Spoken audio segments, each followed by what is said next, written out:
Halo bro, balik lagi di channelnya Alur Film. Nah, bagaimana nih kabar kalian? Semoga sehat-sehat saja ya. Oke guys, di video kali ini Mimin mau bahas film yang berjudul Dragon Sword Outlander yang rilis 2021. Sebelum ke ceritanya, langkah baiknya dukung channel ini terlebih dahulu dengan cara like, share, dan subscribe.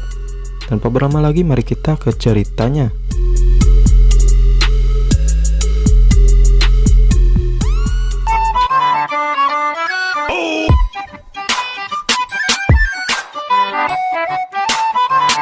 Pada awal film kita diperlihatkan seorang kultivator fase awal bernama Puyan yang terjebak di hutan formasi. Karena pada saat dia berteleportasi untuk menuju medan perang kuno lubang ruang angkasa retak. Hal itu menyebabkan Puyan yang sedang berteleportasi terjatuh dan terjebak di hutan formasi. Dan demi untuk bertahan hidup, Puyan harus melawan monster-monster yang ada di sana. Kini dia bertarung dengan monster giling dibantu oleh pedangnya bernama Si Siang yang dapat berubah wujud menjadi manusia.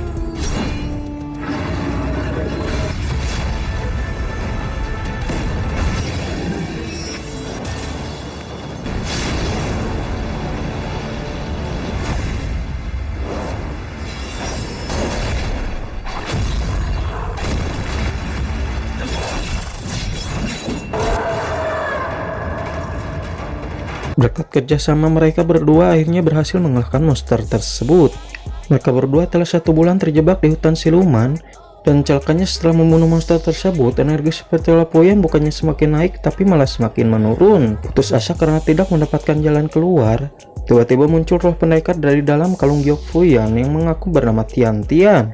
Rupanya pendekar ini adalah sesepuh perguruan yang gagal menembus energi spiritual tingkat 9 dan bersembunyi di kalung giok milik Puyan. Tian Tian berjanji akan membantu Puyan untuk mendapatkan jalan keluar. Selain itu, ternyata tenaga spiritual Puyan yang hilang adalah karena Tian Tian memakannya untuk menembus energi spiritual tingkat 9. Dan pada akhirnya mereka bekerja sama untuk menembus jalan keluar.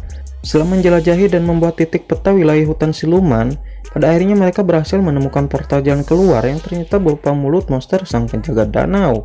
Lalu di sisi lain, ternyata aksi Puyan yang keluar dari hutan siluman tengah diawasi oleh ketua sekte Mystic Forest. Sang ketua pun mengutus muridnya bernama Mei Mei untuk mengawasi gerak-gerik Puyan. Karena Puyan telah berhasil lolos dari formasi 9 bintang yang dipasang oleh sang ketua, yang bisa saja membuat monster-monster di dalamnya lepas keluar siluman tanpa kendali. Dan Puyan pun akhirnya bebas dari hutan siluman tersebut dan tiba di kota Zhuking. Di dalam kota, Puyan melihat banyak makhluk orcs yang menjadi budak layaknya dagangan. Selain itu, para warga membuat orcs menjadi gladiator demi kesenangan mereka. Diperlihatkan di sini seorang gadis yang bernama Lingxi pun marah karena orcnya kalah bertarung. Dan tak lama kemudian seorang ahli alkimia bernama Si Juan pun juga hadir di sana. Lingxi yang mengetahui pujaan hatinya pun datang langsung menghampiri Si Juan dan memeluknya. Ternyata Si Juan menghampiri Lingxi untuk memberitahu kepadanya bahwa dalam beberapa hari ia akan bertapa untuk memurnikan ilmu alkimianya. Pada saat berjalan keluar arena, tiba-tiba langkah Puyan dihentikan oleh Tian Tian. Rupanya Tian Tian merasakan hawa mistik dari sebuah relief yang dijual oleh pedagang pasar. Tian Tian pun menyuruh Puyan untuk membeli relief tersebut untuk mengelola feel spiritual tingkat 8. Sialnya, Puyan sama sekali tidak memiliki uang untuk membelinya. Tiba-tiba datanglah Mei Mei yang membeli gelas besi dan dari si pedagang itu. Dan uang kembalian gelas tersebut diberikan Mei Mei pada Puyan, hingga ia dapat membeli relief berserta harta karun yang ingin dia beli.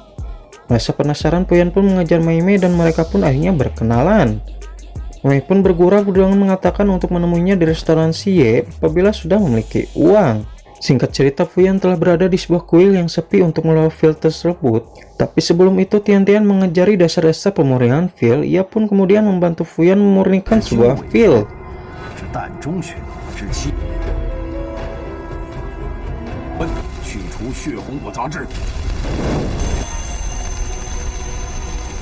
Dan tidak lama mereka pun pada akhirnya berhasil. Tian Tian pun terkejut karena Puyan berhasil memulihkan feel tingkat 2. Padahal kultivasi barunya level 1.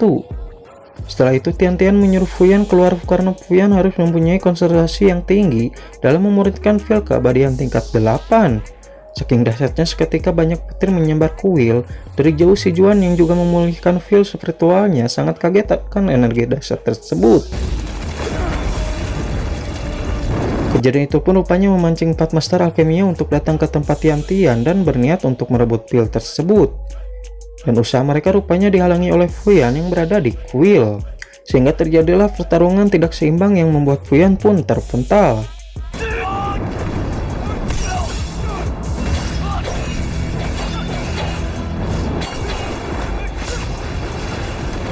Untungnya Tian-Tian telah selesai meramu pil keabadian dan dengan antengnya menangkap mereka berempat.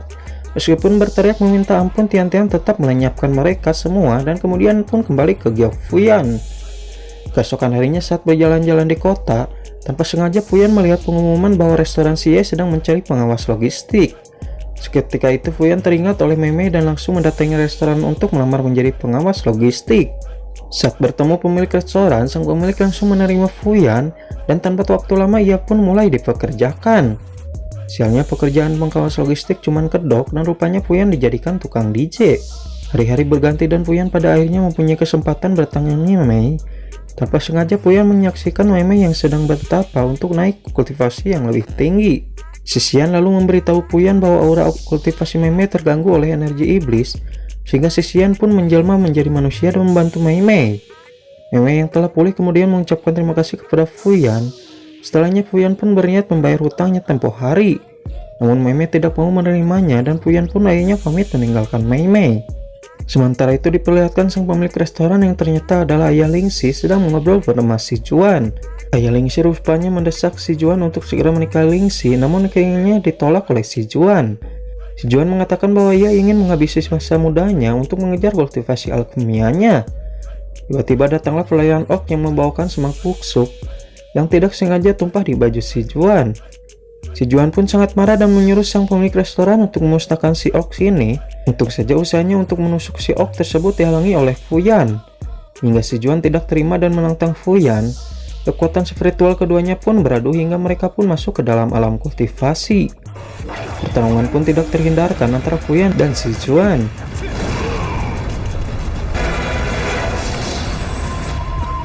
Saat Si Juan mengeluarkan naga spiritual emasnya dan Fuyan juga mengeluarkan naga spiritual miliknya yang berwarna hitam.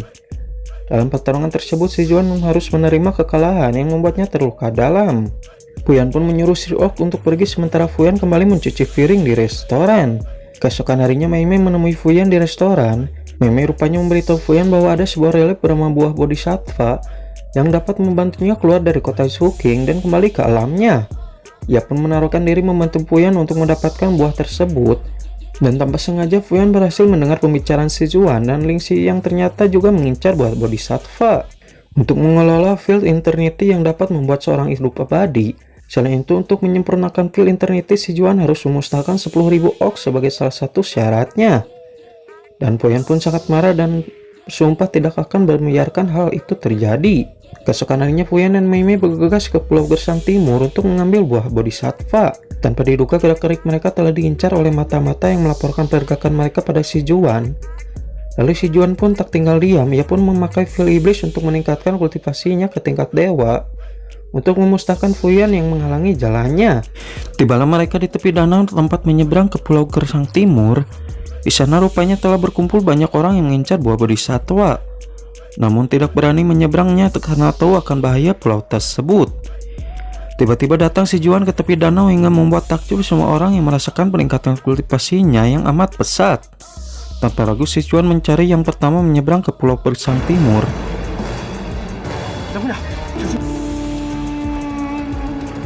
Dan tibalah Si Juan di Pulau Gersang Timur. Di sana ia rupanya disambut oleh ribuan kumbang ganas yang dilawan di Si Juan menggunakan kipas saktinya. Dua orang kultivator yang berada di sana juga menjadi korban keganasan si kumbang hingga memusnah tak tersisa. Setelah itu tiba-tiba datanglah Raja Kumbang yang menyerang Si Juan dan dimusnahkannya dengan mudah oleh Si Juan yang sombong. Kemudian datanglah Fuyan yang menemukan tubuh Raja Kumbang. Ia pun merasa bahwa Si Juan yang telah jauh di depan meninggalkan mereka. Pada akhirnya Fuyan tiba di depan pohon bodhisattva. Namun pada saat akan mengambil buah tersebut, muncullah jelujur pohon yang menyerang dan menjerat Si Juan dan juga Fuyan serta Mei. Lalu Fuyan pun memanggil Sisian untuk memotong akar pohon yang menjeratnya dan juga Mei.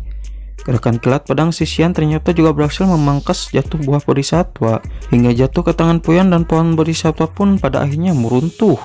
Kemudian sampailah Fuyan dan Mei Mei di makam pedak dan mendengar seorang meminta tolong. Di sana rupanya mereka menemukan Lingxi yang terluka. Lingxi yang mengatakan pada Fuyan bahwa ia dan si Juan telah diserang oleh monster dan si Juan telah melarikan diri meninggalkannya. Tanpa diduga dari belakang si Juan melemparkan anak panah saktinya hingga melukai Mei Mei cukup parah dan membuat Fuyan terpental ke gunung misterius. Si Xian pun bergegas membangkitkan Fuyan dan memberitahukan bahwa mereka telah berada di dalam gua misterius. Fuyan lalu menyusuri gua tersebut dan menemukan lukisan-lukisan aneh pada dinding yang menceritakan tentang siluman kalajengking yang disegel dalam gunung misterius. Lalu tiba-tiba si Xian teringat kisah legenda tentang siluman kalajengking tersebut, menceritakan bahwa segel pengurungan siluman kalajengking hanya bisa dilepas dengan mantra yang dibacakan oleh keturunan Ox. Mereka pun melanjutkan menyusuri gua hingga tiba-tiba mereka menemukan seseorang yang sedang melakukan ritual mantranya untuk melepaskan segel siluman kalajengking. Ternyata ia adalah Ox, kawan cuci piring Fuyan yang sakit hati dan ingin balas dendam terhadap manusia. Tiba-tiba si Juan pun muncul dan melepaskan anak panahnya ke arah Fuyan yang berhasil dihindari. Kemudian anak panah tersebut mengenai Sri Ox hingga musnah. Setelah Fuyan bersembunyi dari si Juan, tiba-tibalah muncul siluman kalajengking menangkap si Juan dengan tangan raksasanya. Dengan cepat siluman menyerap semua energi kultivasi si Juan hingga hanya kulitnya yang tersisa, dan menyebabkan siluman kalajengking berubah menjadi manusia. Ia lalu terbang ke kota Suking dan melepaskan monster ganas yang mengincar penduduk kota yang tidak berdosa.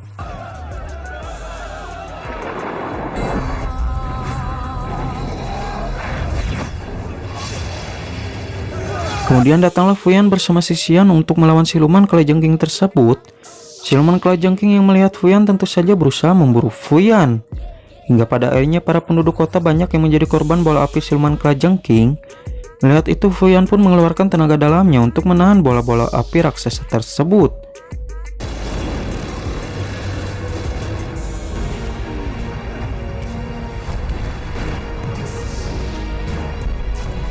Tidak berhenti sampai di situ, Fuyan juga menggunakan buah bodhisattva untuk menerobos tingkat kultivasinya langsung ke tingkat 9.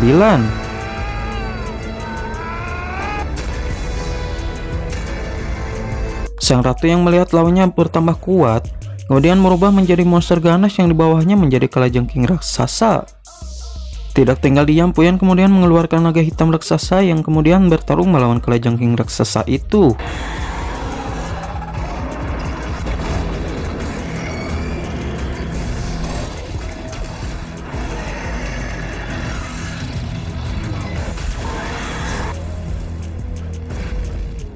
Hingga pada harinya kalajengking raksasa kalah dan hancur oleh keganasan naga hitam milik Fuyan.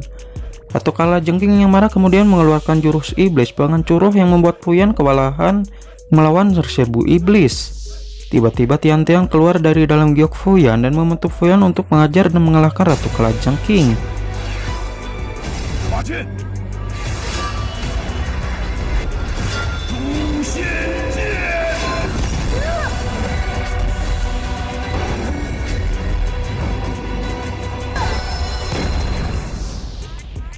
Tiba-tiba saja jiwa si Juan yang lepas dari siluman kalajengking menyerang Fuyan dan dihalangi oleh Mei Mei.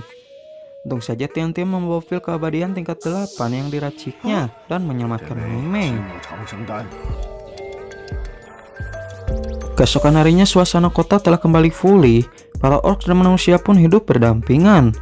Di sisi lain Mei Mei yang merasa diselamatkan Fuyan memberikan segel langit miliknya kepada Fuyan sebagai tanda persahabatannya. Setelah itu Mei Mei kembali ke istana mistik untuk melapor kepada ketua sekte bahwa Fuyan adalah orang yang sangat baik, dan kecurigaan sang guru terhadap Fuyan tidaklah beralasan. Sang guru yang merasa bahwa Mei Mei telah jatuh hati dengan Fuyan kemudian menyuruh Mei Mei untuk mengikuti Fuyan demi kebahagiaan muridnya tersebut. Dan film pun selesai.